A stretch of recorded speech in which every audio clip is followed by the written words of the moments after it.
لا.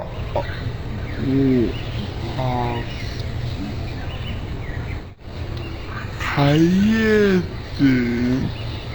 صفرنا صف أيوب. أيوب صفرنا.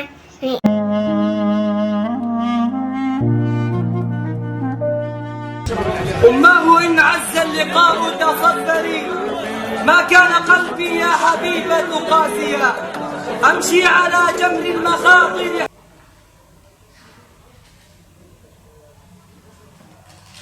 الشهيدين روح الروح رحمة الله عليه، هي روح الروح. الشهيد رفعت العراير رحمة الله عليه. روح الروح الشهيد عمر جد طفل. أهلا وسهلا بحضرتك. معك دكتورة شيماء صبحي أبو شعبان، أستاذ علم النفس التربوي المساعد من جامعة ماردين أرطغرل من غزة فلسطين، أم الشهداء وأخت الشهداء وابنة الشهداء، والحمد لله رب العالمين. نعم، بكل أسف يتعرض قطاع غزة في هذه الآونة ومنذ عام كامل إلى الإبادة الوحشية الجماعية بلا رحمة. لا يفرق الاحتلال بين صغير وكبير ولا طفل ولا حجر ولا شجر. الحياة في قطاع غزة أصبحت حياة يعني ليست آدمية. بكل أسف يفتقر الأفراد في قطاع غزة خاصة الأطفال، ونحن اليوم نتحدث عن 20 نوفمبر، الشهر الذي فيه نتحدث عن حقوق الأطفال، ولا حقوق بكل أسف ملبية لهم في قطاع غزة. أدنى الحقوق الإنسانية التي نتحدث عنها في قاعدة هرم ماسلو أصبحت وباتت مفقودة بكل أسف، وهي الحاجات الأساسية الإنسانية كالطعام والشراب والملبس والمأكل والمسكن. باتت الأطفال بلا رحمة، يعني تقطع جثثهم ويغتالون باستهدافات مباشرة، هم وأمهاتهم وعائلاتهم بأكملها. شرد الاحتلال الكثير من الأسر، تعاني الأسر النزوح، يعاني أفراد القطاع في قطاع غزة. هناك أغلب السكان من ويلات الحرب والاستهدافات المباشرة للمنازل والتشرد بالخيام. فعن أي حقوق نتحدث اليوم ونحن نفتقد يعني أدنى مراتب تلك الحقوق التي من الواجب مراعاتها أو الحديث عنها بإسهاب؟ بكل أسف، يعني بكل أسف هذا العالم صامت أمام تلك المجازر التي ترتكب بحق الأطفال والأسر في قطاع غزة. أنا لا أعرف مدعاة هذا الصمت، هل يطول هذا الصمت بعد تلك المجازر والإبادة الجماعية التي يتعرض لها قطاع غزة؟ يبدو أن هذا العالم ليس متفرغ لنصرة المقدسات ونصرة القضية الفلسطينية. أقول أن فلسطين يعني ليست فقط للفلسطينيين، وإنما هي لكل مسلم لديه عقيدة ليدافع عنها، يحترم المقدسات والعقيدة. فلسطين الجميع. يعني صمت العالم هذا يؤلمنا فعلا، ولكن أرى أن الشعوب تستنكر وتخرج في مظاهرات وتحاول إحداث حراك أو تغيير على أرض الواقع، لكن بكل أسف أصحاب القرارات العليا دون ما أي حراك. فلسطين يعني لا تريد فقط أن نشجب هذا الاحتلال أو هذه الجرائم اللا آدمية الوحشية الممارسة بحق الأطفال والكبار، ولكن نحن نريد يعني الفعل. هذا الصمت حقيقة يؤلمنا. لا أعرف إلى ما يطول. ربما هذا العالم لا يأبه بذلك، أو أنه لا يوجد لديه قدرة لإتمام هذا التغيير أو وقف الحرب. نحن نطالب من هنا بوقف الحرب عن قطاع غزة، لأن ما يمارس بحقوق الأطفال والنساء والرجال يعني من الصعب جدا الحديث عنه. وإذا أردنا أن نتحدث عن تلك الإبادة لا تصفها سطور، ولا نستطيع أن نتحدث عنها بحقها كما يحدث على أرض الواقع بكل أسف. أخي الفاضل، دعني أتحدث عن حياة الأطفال في قطاع غزة بما يجوبها من ألم وحزن. الأطفال في قطاع غزة تيتموا يتم الأطفال، عانوا من ويلات الحرب، من ويلات وصدمات الفقد، منهم من فقد أباه، منهم من فقد كل الأسرة والعائلة ليبقى وحيدا بلا سند وبلا مأوى، منهم من فقد يعني أباه إما معتقل وإما شهيد، ومنهم من فقد بيته لينزح في مكان بعيد ويمشي وسط الرمال وفوق وتحت ضربات الصواريخ حافي القدمين. نتحدث عن ماذا أو ماذا؟ نتحدث عن صدمة الفقد أم اليتم أم التشرد والنزوح القسري؟ نتحدث عن ويلات الجوع والعطش التي يعاني منها أطفال قطاع غزة حاليا، حيث لا يتواجد في قطاع غزة حاليا أي مستلزمات الطهي الأساسية ومواد الطهي أو الأكل والشراب اللي هي من أدنى الحقوق. يعاني الطفل الجوع ولا يجد لقمة واحدة أو وجبة واحدة لتسد رمق جوعه في نهاره. أيضا يعايش الطفل في قطاع غزة حاليا أحداث مرعبة تفوق قدرته الضعيفة وبنيته الضعيفة على التحمل. يعاني البرد في الخيام بعد أن كان يسكن في بيت وفي عوامل يعني رفاهية وحضارية وجيدة، الآن يعايش النزوح في الخيام، يعاني البرد ولا يوجد لبس أيضا ليقيه من ويلات البرد.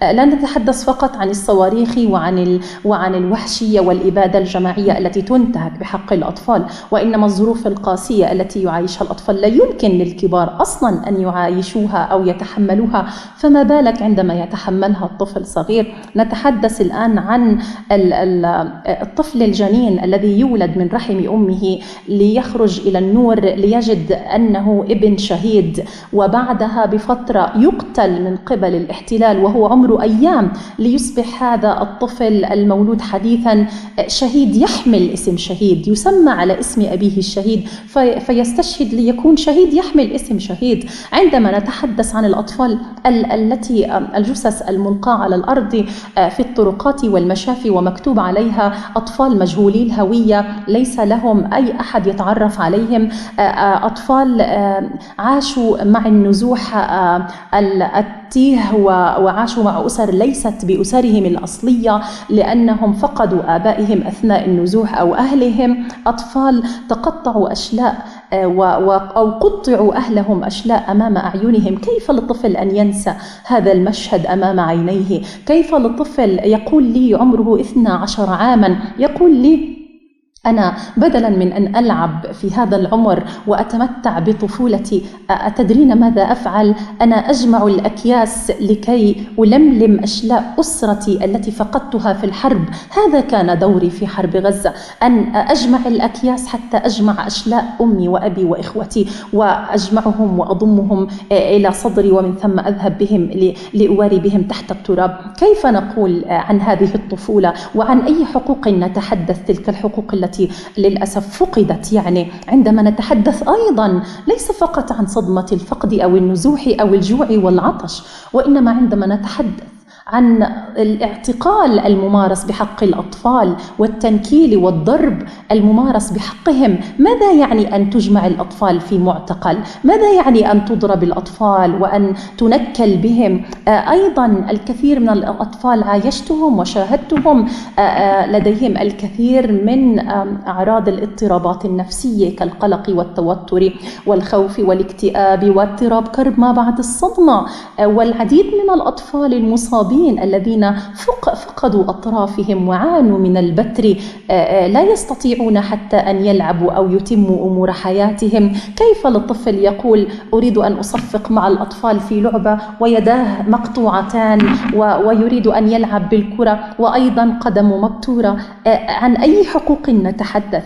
هناك أطفال تجرى لهم عمليات جراحية نتاج الإصابة بدون حتى بنج، بدون حتى تخدير، ويتحمل الوجع. وأرى يعني أن العديد من المصابين بلا رعاية، حتى أن الطفل أقل حقوقه هي الحصول على الدواء والعلاج، لا يتوافر دواء ولا علاج. ليعاني الطفل الألم أصبحت مهمة الأطفال بدلاً من أن يلعب بالكرة أن يجمع الحطب وينقل جالونات المياه إلى الخيام.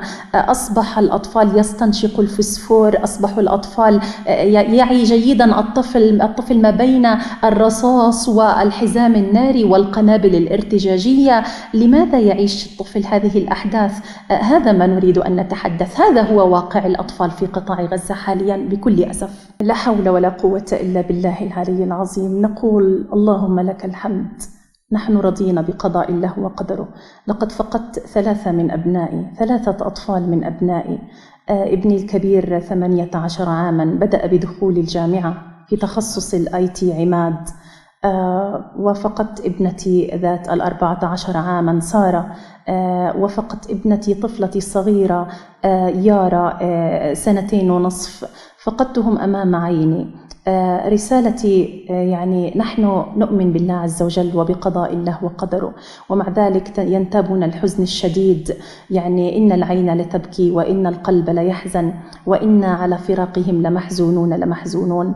أقول لكل أم فقدت طفل، وأنا أعلم جيدا كأم فاقدة أتحدث عن أمهات فلسطين. أقول لهم هنيئا لكم بمنازلكم يوم القيامة في الجنة برفقة شهدائكم وأبنائكم.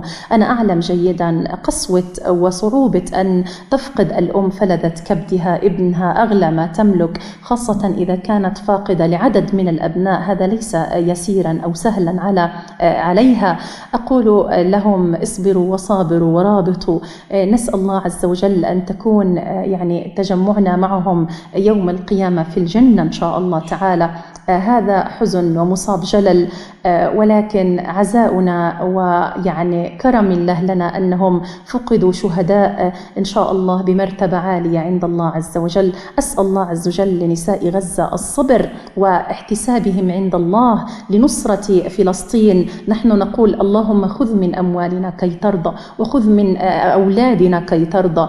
إذا كان هذا هو يعني مصر تحرير فلسطين، فنقول يعني اللهم خذ من دمائنا كي ترضى. أقول للمقاومة في فلسطين وغزة أواكم الله، نصركم الله، رفع الله شأنكم وعلى بجهودكم الإسلام وأهله، وأعز بكم الإسلام وأهله.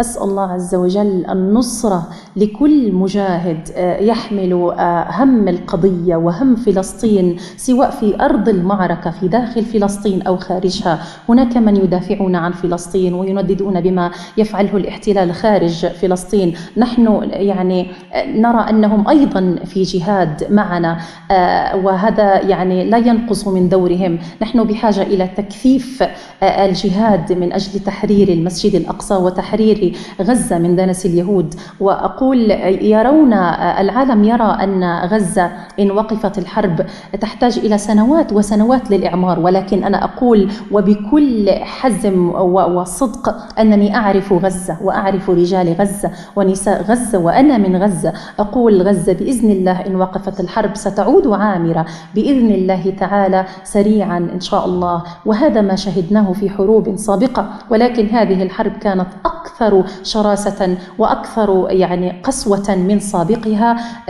أسأل الله عز وجل أن ينصر المجاهدين وأن ينصر المسلمين في كل مكان، وأسأل الله عز وجل أن تقف هذه الحرب، وغزة عصية على الانكسار لا ولن تهزم بإذن الله تعالى أبدا. الشهيد محمود الدحروح ضحكة البيت.